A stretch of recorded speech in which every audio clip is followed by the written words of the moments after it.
కొన్ని సందర్భాల్లో అనుకుంటాం వాళ్ళు ఉన్నారు వీళ్ళు ఉన్నారు మనం అని అనుకుంటాం, కానీ వాళ్ళే మనకు ద్రోహం చేస్తారు, మనతో నిలబడరు.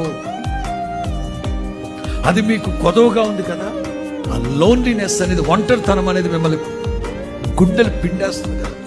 ఒక్కోసారి అందరూ ఉంటారు, అందరూ ఉన్నా అనాథగా బ్రతుకుతూ ఉంటారు, అందరూ ఉంటారు చెప్పుకోవడానికి, కానీ మనసులో మాత్రం లోన్లీ ఫీలింగ్. మనుషుల మీద ఆధారపడితే ఇట్లాగే ఉంటుంది.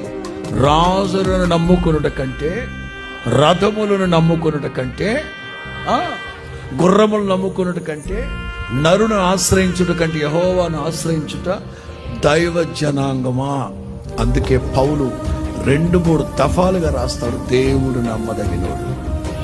తిమోతి, మనము నమ్మదగిన వారు కాకపోయినా దేవుడు చేత